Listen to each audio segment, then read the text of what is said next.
महाराष्ट्रात सातत्याने मराठी भाषेवरून वाद निर्माण होतात. मराठी ही महाराष्ट्राची मातृभाषा असून ती प्रत्येकाला आलीच पाहिजे यासाठी मनसे आग्रह धरत आंदोलनं करतं. पण आता सरकारकडूनच शालेय शिक्षणात हिंदी भाषेची सक्ती करण्यात आली आहे. यावरून संतप्त प्रतिक्रिया उमटू लागल्यात. अशात मनसे अध्यक्ष राज ठाकरे यांनी मनसे स्टाईलने हिंदी भाषा सक्तीला विरोध केलाय. नेमकं काय म्हणालेत राज ठाकरे पाहूयात. राज्य शालेय अभ्यासक्रम आराखडा 2024 नुसार महाराष्ट्रात पहिलीपासूनच हिंदी ही भाषा अनिवार्य करण्यात आली आहे. मी स्वच्छ शब्दात सांगतो की ही सक्ती महाराष्ट्र नवनिर्माण सेना खपवून घेणार नाही. केंद्र सरकारचं सध्याचे सर्वत्र हिंदीकरण करण्याचे प्रयत्न सुरू आहेत, ते या राज्यात आम्ही यशस्वी होऊ देणार नाही. हिंदी ही काही राष्ट्रभाषा नाही, ती देशातील इतर भाषांसारखी एक राज्यभाषा आहे. ती महाराष्ट्रात का म्हणून पहिलीपासून शिकायची? तुमचं त्रिभाषेचं सूत्र जे काही आहे ते सरकारी व्यवहारापुरतच मर्यादित ठेवा, त्याला शिक्षणापर्यंत आणू नका. या देशात भाषावार प्रांतरचना झाली आणि ती इतकी वर्ष टिकली, पण आत्ताच ही दुसऱ्या प्रांताची भाषा इथे महाराष्ट्रावर लादण्याचे प्रकार का सुरू झाले आहेत? भाषावार प्रांतरचनेच्या तत्वालाच हरताळ फासला जात आहे.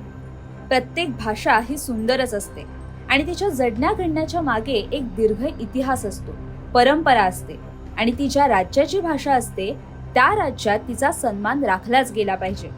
महाराष्ट्रात जसा मराठीचा सन्मान इतर भाषिकांकडून राखला गेला पाहिजे, तसाच सन्मान इतर राज्यात त्या भाषेचा सर्व भाषिकांकडून राखला गेला पाहिजे. अगदी इतर राज्यात राहणाऱ्या मराठी जनांनी त्या राज्याची भाषा आपली मानली पाहिजे, हा आमचा आग्रहच आहे. पण हे सोडून या देशाची भाषिक परंपराच खिळखिळी करणार असाल तर ते आम्हाला मान्य नाही. आम्ही हिंदू आहोत, पण हिंदी नाही आहोत. महाराष्ट्रावर हिंदीकरणाचा मुलामा द्यायचा प्रयत्न कराल तर महाराष्ट्रात संघर्ष अटळ आहे.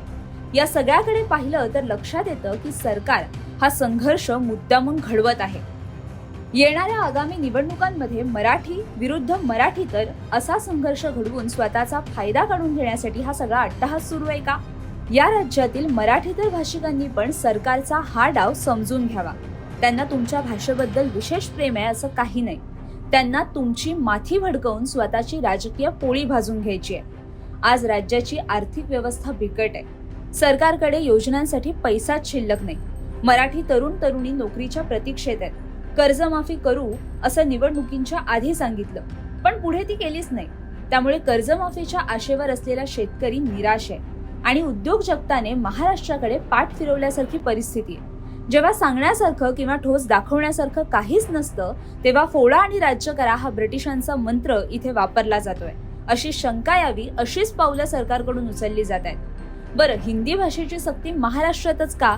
ही अशी हिंदीची सक्ती दक्षिणेच्या राज्यात कराल का? आणि करून तर बघा, तिथली सरकारच पेटून उठतील. इथल्या राज्यातील सरकार आणि त्यातील घटक पक्ष निमूटपणे हे सगळं खपवून घेतात म्हणून इथे ही सक्ती केली जाते. बाकीच्यांचं आम्हाला माहित नाही आणि आम्हाला देणं घेणं पण नाही, पण महाराष्ट्र नवनिर्माण सेना हे खपवून घेणार नाही. महाराष्ट्रात पहिलीपासून हिंदी भाषा शिकण्याची सक्ती इथे खपवून घेतली जाणार नाही. शालेय अभ्यासक्रमातील हिंदीची पुस्तकं दुकानांमध्ये विकू दिली जाणार नाही आणि शाळांना देखील ती पुस्तकं विद्यार्थ्यांना वाटू दिली जाणार नाही. याची नोंद शाळा प्रशासनाने घ्यावी. प्रत्येक राज्यात फक्त त्यांच्या राजभाषेचाच मान राखला गेला पाहिजे. उद्या सर्व राज्यांमध्ये मराठी भाषा पहिलीपासून शिकवाल का? नाही ना. मग ही जबरदस्ती इथे का? हा मुद्दा ताणू नये असं माझं सरकारला आवाहन आहे. पण या आवाहनाला आव्हान देणार असाल आणि हिंदी लादणार असाल तर मात्र संघर्ष अटळ आहे आणि ज्याला फक्त सरकारच जबाबदार राहील. त्यामुळे सरकारने लोकभावनेचा आदर करत हा निर्णय मागे तात्काळ घेण्याचे आदेश द्यावेत. माझ्या महाराष्ट्रातील तमाम मराठी मातांना, भगिनींना आणि बांधवांना, तसेच माझ्या मराठी वर्तमानपत्रात आणि मराठी वृत्तवाहिन्यांमध्ये काम करणाऱ्या सर्व बांधवांना आणि भगिनींना देखील विनंती आहे की यात कोणताही वादविवाद न करता याचा निषेध आणि विरोध करावा.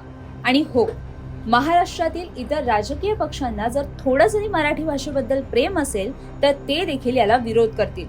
आज भाषा सक्ती करतायत, उद्या इतर सक्तीचे फतवे काढतील. म्हातारी मेल्याचं दुःख नाही, पण काळ सोकावतो. आपला नम्र राज ठाकरे.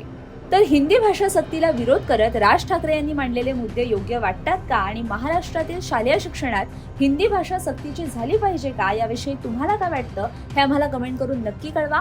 आणि अशाच नवनवीन माहितीपूर्ण व्हिडिओसाठी आणि बातम्यांच्या अपडेटसाठी माय महानगर लाईव्ह चॅनलला सबस्क्राईब करा आणि बेल आयकॉन प्रेस करायला विसरू नका.